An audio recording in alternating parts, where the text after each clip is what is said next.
Aqui eu tenho uma pressão e um volume e uma determinada temperatura.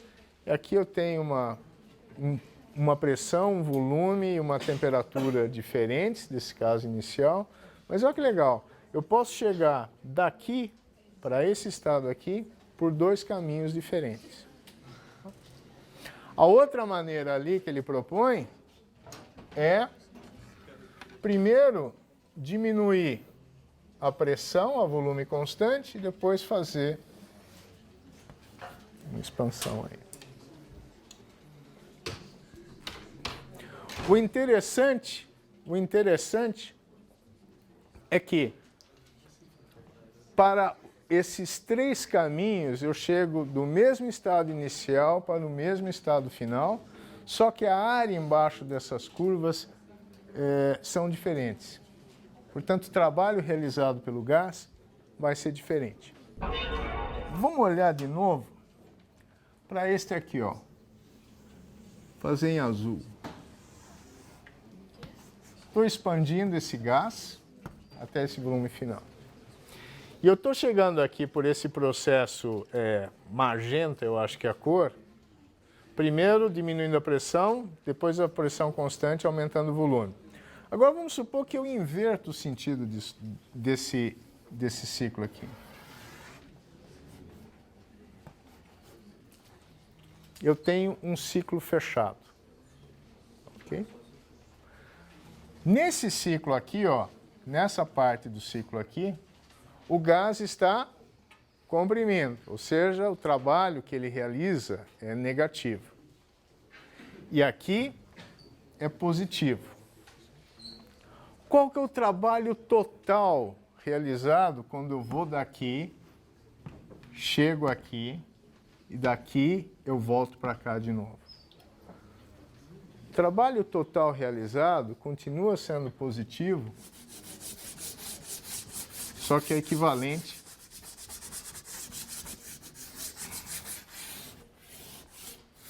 a essa área aqui. Ok? E aqui está desenhado um outro ciclo. Tem uma compressão aqui, portanto o volume diminui. Depois eu posso voltar a esse estado aqui por essa curva por cima. E o trabalho contido dentro dessas duas curvas que formam a curva fechada é maior que zero. Bom, o que nós acabamos de ver aí é um motor desses de carro.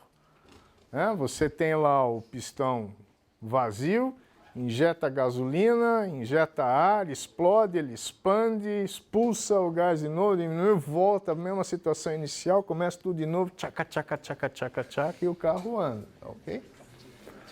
E nesses ciclos fechados está sempre realizando uma certa quantidade de trabalho. Então, eu estou fornecendo calor bastante para ele expandir, tirando calor, comprimir, e ele me fornece trabalho.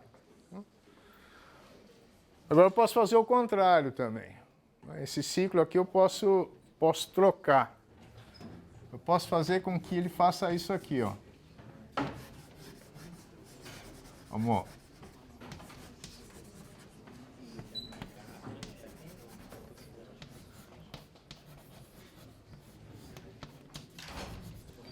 E agora, esse ciclo funcionando no sentido contrário, o que acontece com o trabalho?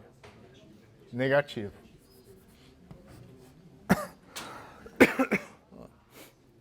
Então, isso aí nós vamos ver também, é bastante útil aí. Tá? Eu realizo trabalho sobre o sistema e com isso eu posso, por exemplo, retirar calor de um lugar e pôr para outro. É um refrigerador. Bom, isso aí é tema para a próxima aula. Então, em resumo, eu posso fornecer calor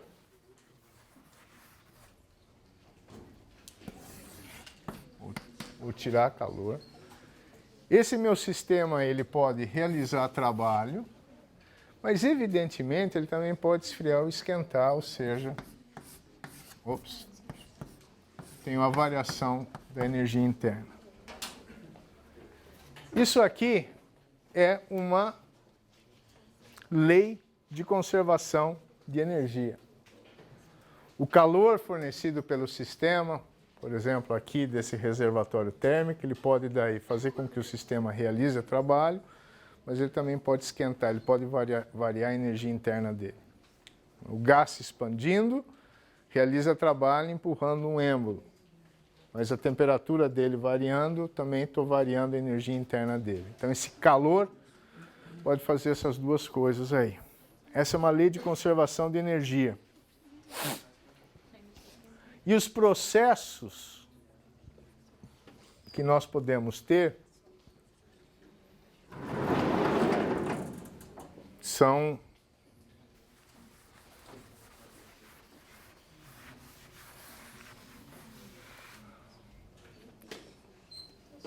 por exemplo, o processo adiabático. Vocês observam agora que o meu sistema, eu tirei ele do reservatório térmico e isolei-o também. Significa que ele não está recebendo e cedendo calor para nenhum lado. Ou seja, não tem troca de calor.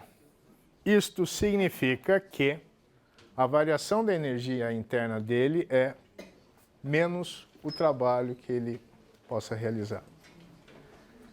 Isto significa que se ele se expande e W é positivo, a energia interna dele diminui. Se eu comprimo e o trabalho é negativo, então menos com menos a mais, a energia interna dele aumenta. Okay? O que é um processo adiabático? É algo como este aqui, onde o sistema está isolado, não troca calor com o ambiente, ou um processo que se dá muito rapidamente. E aí não tem tempo de ter troca de calor entre o sistema e o ambiente. Ok? Então, uma expansão, uma compressão muito rápida de um gás pode ser um processo adiabático. Ok?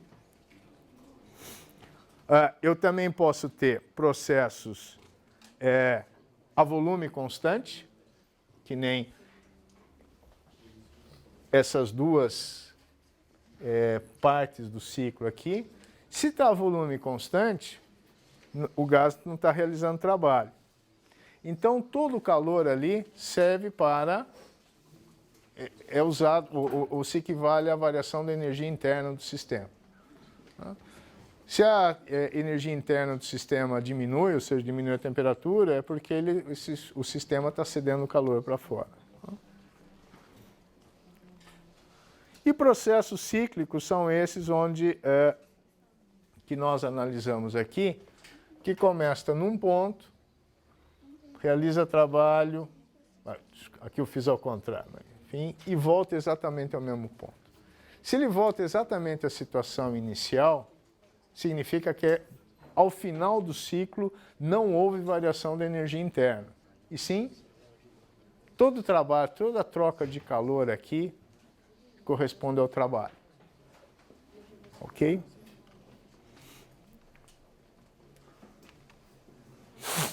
Então nós temos aí um processo adiabático,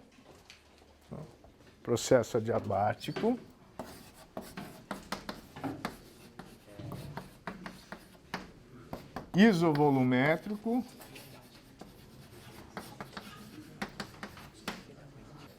expansão livre é divertida. Olha aqui, eu tenho um sistema completamente isolado, e numa metade eu tenho um gás separado de uma outra câmara aqui com o mesmo volume no desenho aqui, evacuado. Aí eu abro essa válvula aí e o gás se expande. Por que a expansão livre? Porque ele está expandindo no vácuo. Olha que interessante. O calor, como ele está isolado, é zero, ele não está absorvendo e cedendo calor para lugar nenhum. Mas como ele também não está sofrendo nenhuma pressão contra ele, porque é uma expansão livre, também não está realizando trabalho. Logo, também não varia a energia interna dele. Ok? Então, em resumo, nós temos esses processos. O adiabático, não há troca de calor. Variação da energia interna corresponde ao trabalho realizado pelo gás com o sinal trocado. A volume constante, ou seja, não realiza trabalho. Então, o calor corresponde à variação da energia interna. Ciclos fechados, onde voltando ao ponto inicial, evidentemente a temperatura no final volta a ser a mesma. Então, calor e trabalho ali se correspondem. E expansão livre, onde tudo é zero. Tem o isobárico também, que é um processo que eu posso fazer a pressão constante. Mas aí tem uma peculiaridade interessante.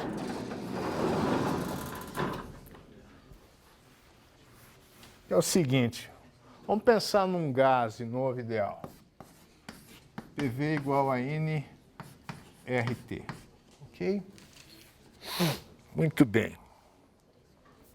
E aí, o trabalho vai ser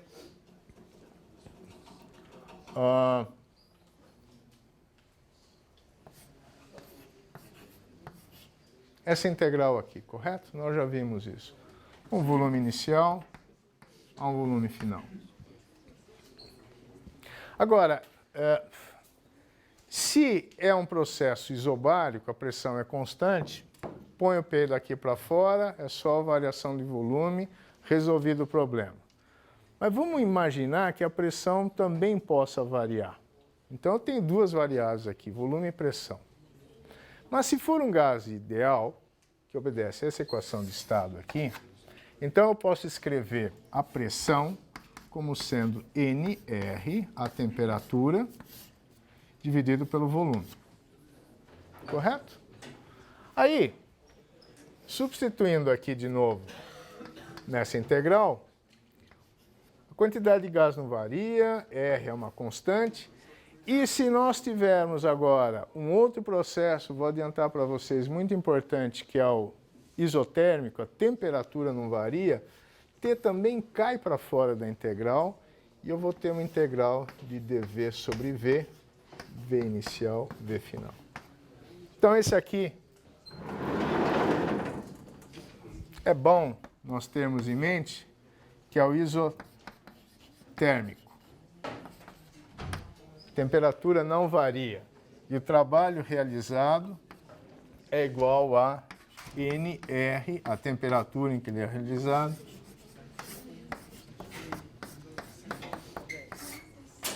e o log da razão dos volumes. Se o volume final é maior do que o inicial, então esse é um trabalho positivo, ou seja, ele expande, ele está realizando trabalho. Se é menor, esse log tem um sinal trocado. Nós vamos usar muito em exemplos para gases ideais mais para frente. Exemplo, deve-se converter 1 kg de água a 100 graus em vapor d'água na mesma temperatura à pressão atmosférica. O volume da água varia de 1 litro para 1,7 metros cúbicos de gás. Qual a variação da energia interna do sistema? Então, pela primeira lei da termodinâmica, essa variação de energia interna é igual ao calor menos o trabalho. Agora,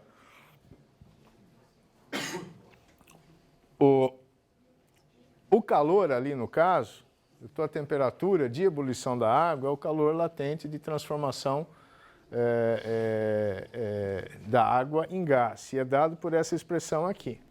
Então são 2.260 joules, né, substituindo os valores que nós temos aí denunciado. Então a variação da energia interna, né, é igual ao calor menos o trabalho.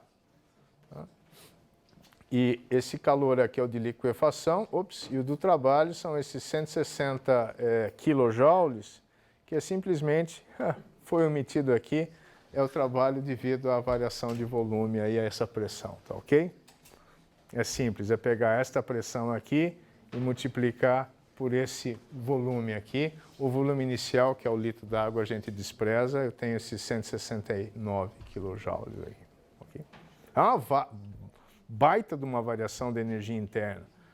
embora não haja variação da estar a 100 graus, mas é que de repente os átomos estão juntos lá e ele, no gás ele tem uma energia de translação muito grande. Agora, muito bem. A parte final aqui, nós vamos dar uma olhada nos mecanismos de transferência de calor, muito rapidamente. Eu insisti tanto nesse desenho aqui, em que eu tenho aqui as paredes de um pistão, um êmbolo e o gás, e aqui uma placa de troca de calor, né, que eu posso esquentar, esfriar. E eu falo de ceder calor para o sistema ceder calor para o ambiente, enfim. E quais são os mecanismos dessa transferência de calor? Bom, há três, que é a condução térmica, convecção e radiação. Então, condução térmica não tem muito segredo. Eu tenho aqui um reservatório a uma temperatura maior do que esse outro reservatório aqui, separado por uma placa de algum material. Então, eu vou ter com uma certa espessura L. Então, eu vou ter calor sendo transferido do reservatório a uma temperatura maior para o reservatório a uma temperatura menor. Empiricamente, isso se dá dessa forma. A taxa de calor transferida por unidade de tempo é simplesmente esse K, que é a condutividade térmica deste material no meio aqui, de novo, é uma característica de cada material, vezes a área de contato, vezes a área dessa placa aqui no meio, a variação de temperatura dividido pelo comprimento, pela espessura dessa camada. E aí, de novo, eu tenho uma tabela dessas condutividades térmicas, varia muito, e o importante é que eu posso definir uma resistência térmica à condução do calor, que é o comprimento dividido pela condutividade térmica. É uma analogia bastante grande ao que a gente tem de resistência elétrica, ok?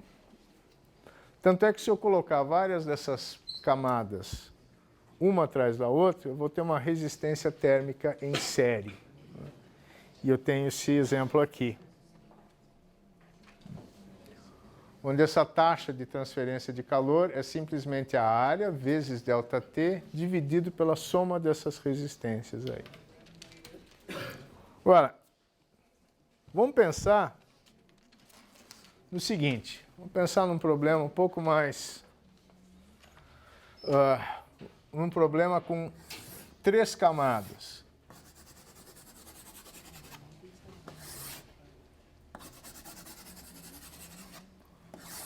E aqui eu tenho um reservatório quente, por exemplo.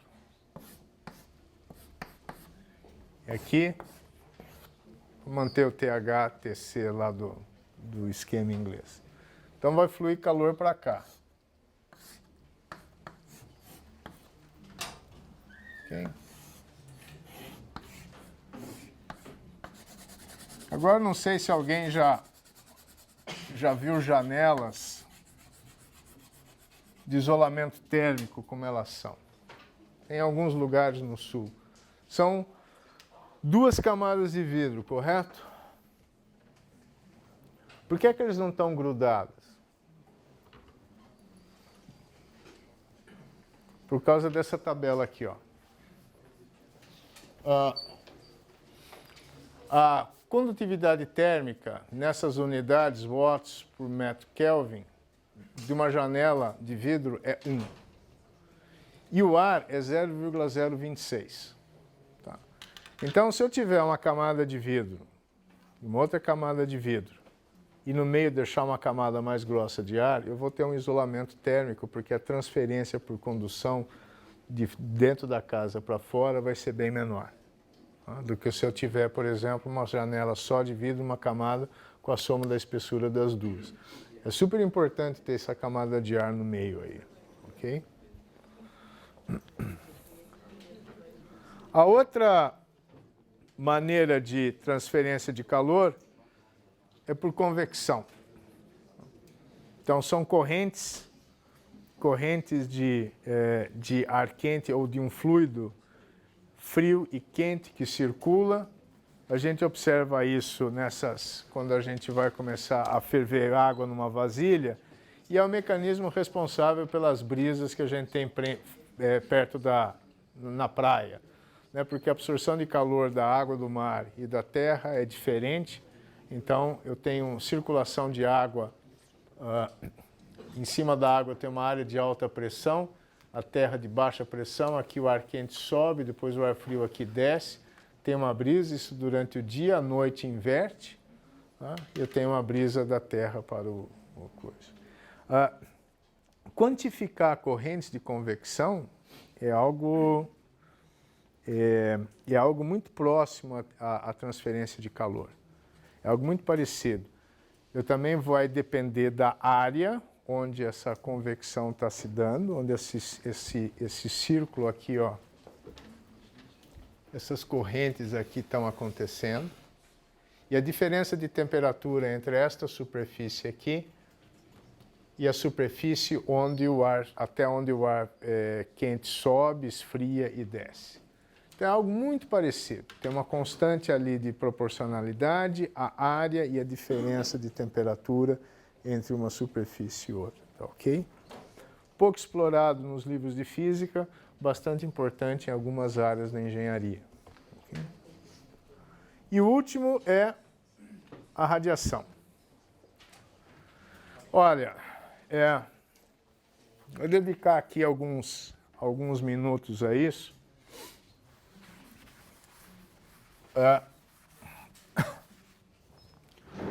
Um corpo, ele pode absorver e liberar calor por meio de radiação, que são simplesmente ondas eletromagnéticas, ok? Então,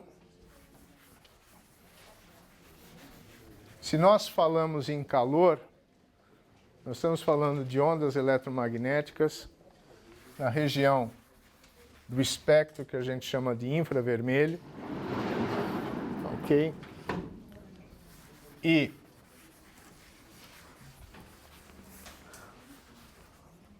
de uma maneira bastante simples, lembra que eu comentei que quando esquenta um sólido, eu estou o quê? Eu estou fazendo com que os átomos vibrem ali, com uma amplitude maior.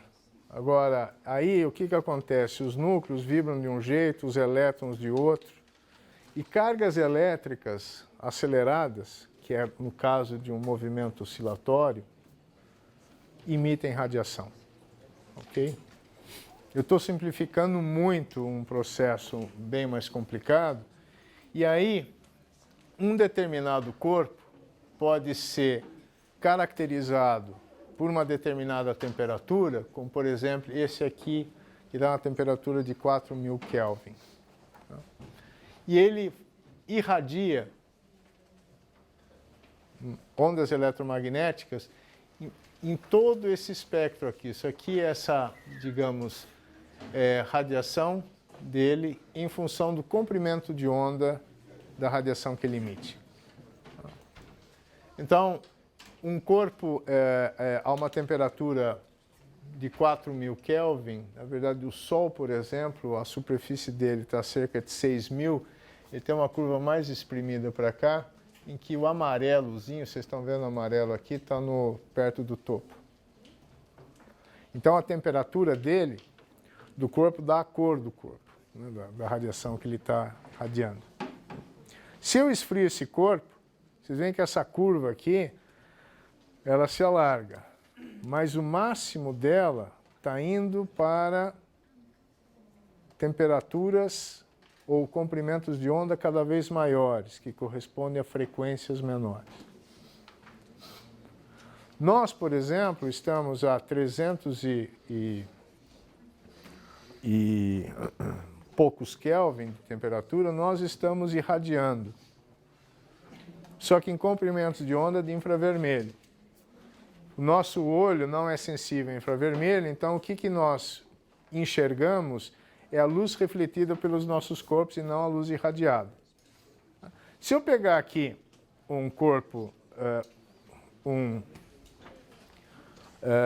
um sensor sensível à radiação infravermelha, então de fato não vou ver mais as cores reais que nós enxergamos, porque os nossos olhos são sensíveis ao espectro visível da luz.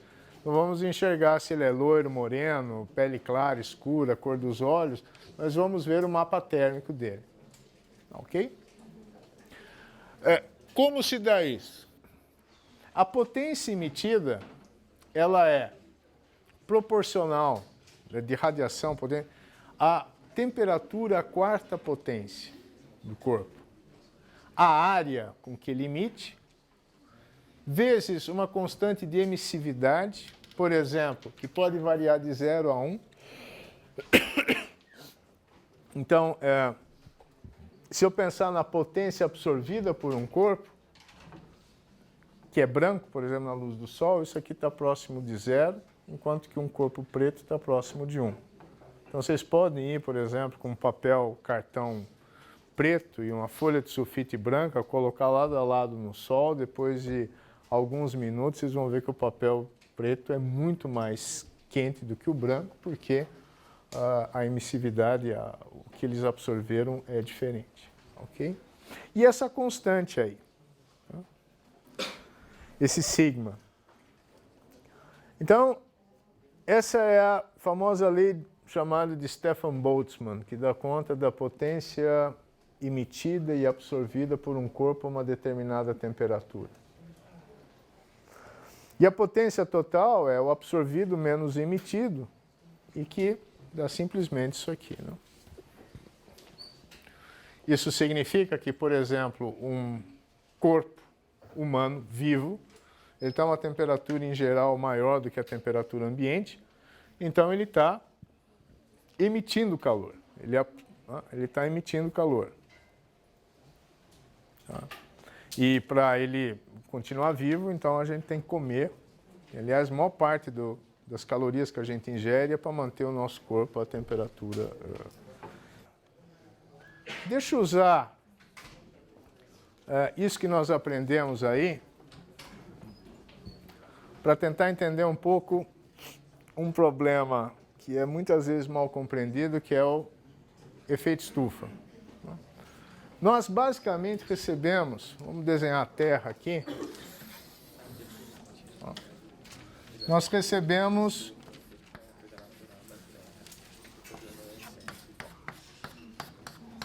radiação do Sol.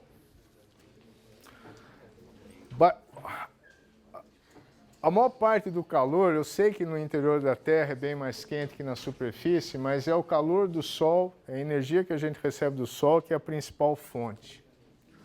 Isso é cerca de 1.380 watts por metro quadrado. Essa é a potência por metro quadrado à distância de 150 milhões de quilômetros do Sol. Ok? Evidentemente que se eu desenhar aqui uma seção reta da Terra, aqui uma de raio R, qual que é toda a potência que a gente absorve do Sol? Bom, então a potência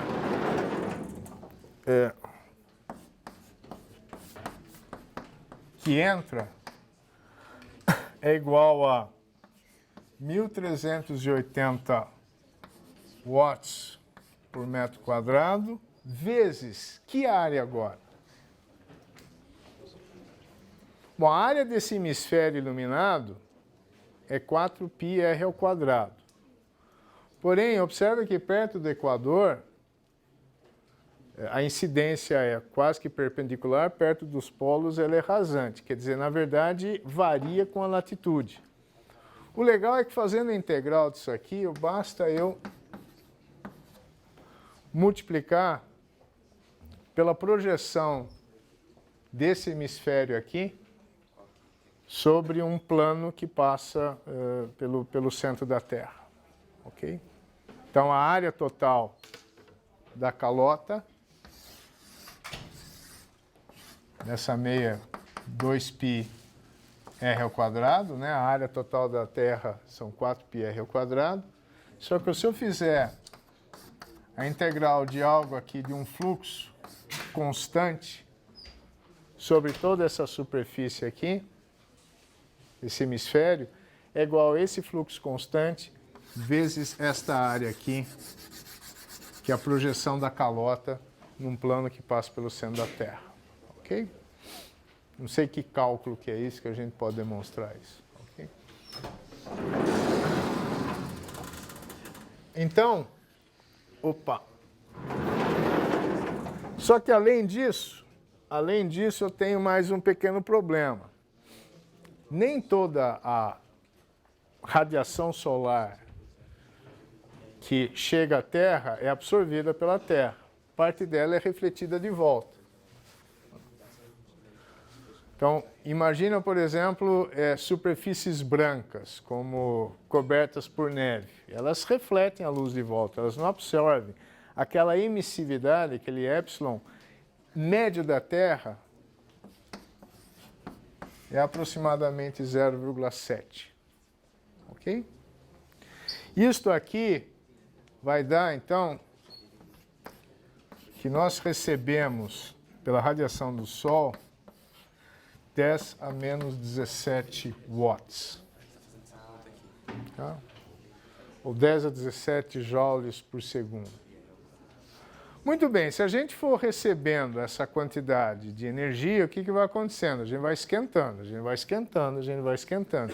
E nós sabemos que estamos a uma determinada temperatura de equilíbrio. O que significa que nós temos que jogar energia para fora de novo, reirradiar essa energia. Tá? Então, essa potência que chega tem que ser a potência que a gente joga para fora.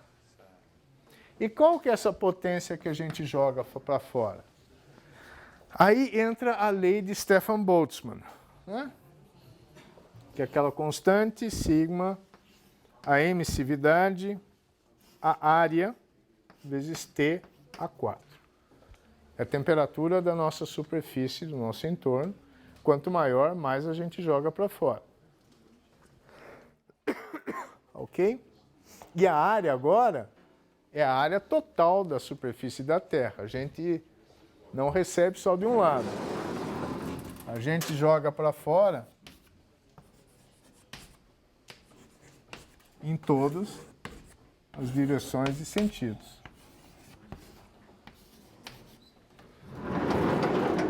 Então, esta área aqui é 4π raio da Terra ao quadrado. Ok? E aí eu uso também o valor conveniente dessa emissividade para a Terra. Então, com isso, para a Terra ter uma temperatura de equilíbrio, significa que isto aqui tem que ser igual a essa potência recebida. Correto?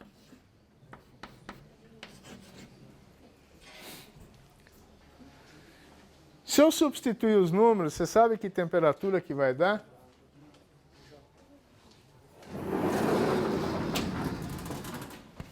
A temperatura vai ser de 254 Kelvin. Qual que é o zero? Temperatura zero Celsius é 273. A vida seria impossível na Terra. O que acontece é que, por causa da atmosfera, parte dessa energia irradiada pela Terra é reabsorvida pela atmosfera e emitida de volta. Então, aqui eu tenho um fator que eu tenho que multiplicar isto aqui, tenho que multiplicar por algo em torno de 0,6. O que faz com que esse T a quarta, para equilibrar essa energia, potência recebida do Sol, seja um pouco maior. e aí a temperatura média da superfície da Terra sobe para 288 Kelvin, que é uma temperatura média de 15 graus centígrados, se é o que nós temos agora. Se eu aumentar essa absorção, né, e reirradiação desse calor, né, que está ilustrado aqui, ó, em níveis perigosos, chamemos assim, essa temperatura de equilíbrio da Terra vai aumentar, vai aumentar, vai aumentar. E esse é o grande dilema de encontrar com precisão os mecanismos desse fenômeno que é o aquecimento global e que leva,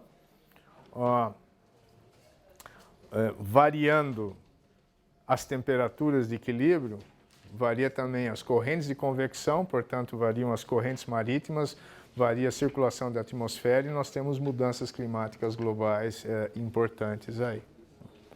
Então, isso aí é um grande tema que nós estamos vivendo no momento. O que eu queria chamar a atenção aqui é que sem atmosfera, bom, primeiro a gente não respiraria, correto? Mas segundo, nós também teríamos uma temperatura na Terra inferior à necessária para a manutenção da vida como nós a conhecemos, ou seja, o efeito estufa em si, ele é necessário, ok?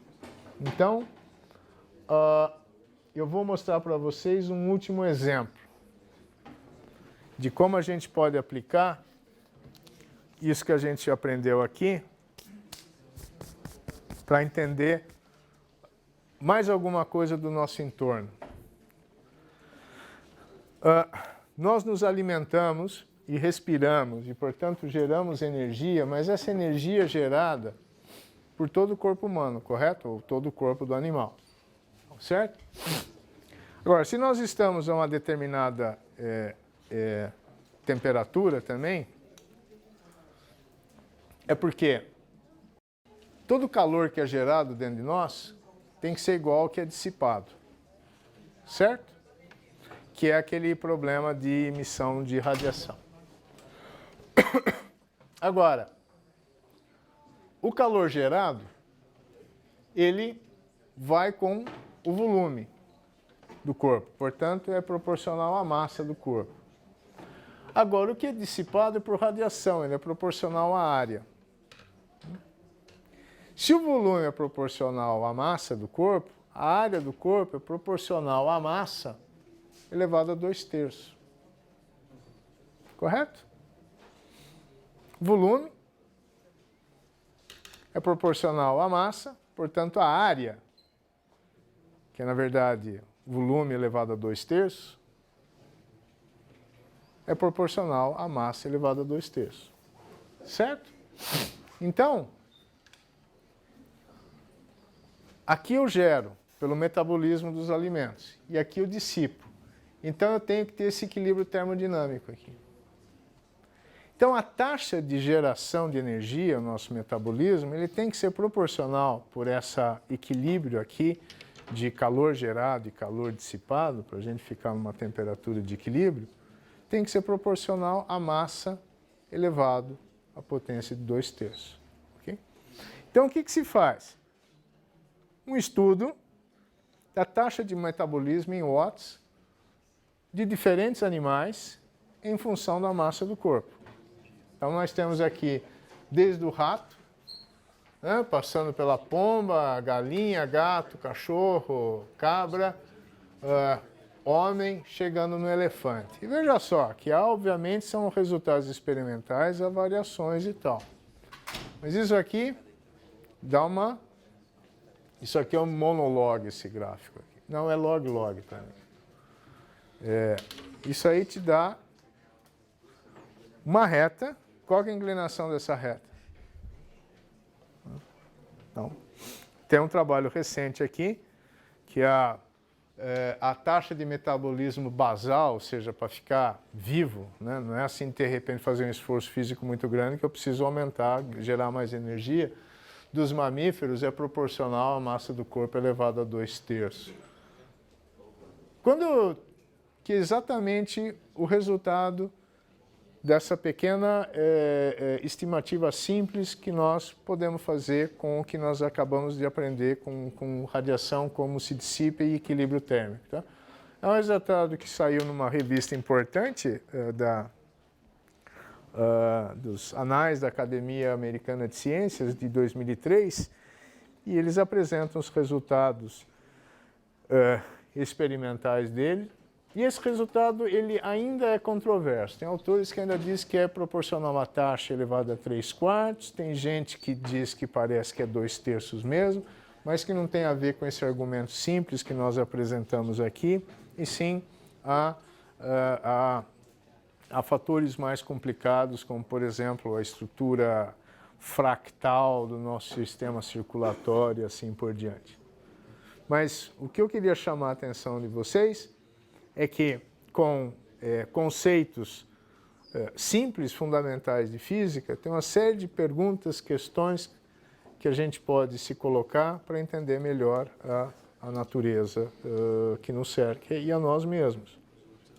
E um tema extremamente importante, que eu acho que não está aqui na aula, não está mesmo, é sobre esses mecanismos de condução de transferência de calor. Eu convido vocês a pensarem um pouco sobre um problema que nós lidamos com ele o tempo todo no nosso cotidiano, pelo menos nós aqui numa universidade, que é o resfriamento de microprocessadores. Vocês sabem quanto que um microprocessador irradia ou dissipa energia? Entre 60 e 100 e alguma coisa watts. Bom, todo mundo aqui já chegou perto de uma lâmpada incandescente de 100 watts, certo? Então, aquilo lá, obviamente, que se não fosse resfriado, não funcionaria. Tanto é que quando o cooler deixa de funcionar, o sistema automaticamente desliga o computador. Muito bem. Então, como é que a gente faz para que o bicho não passe lá dos seus 50, 60 graus, que é a temperatura de operação? Exato. Como é que é isso? Você tem aquela maçaroca de alumínio presa ali, que tem um monte de aletas. Para que serve aquelas aletas?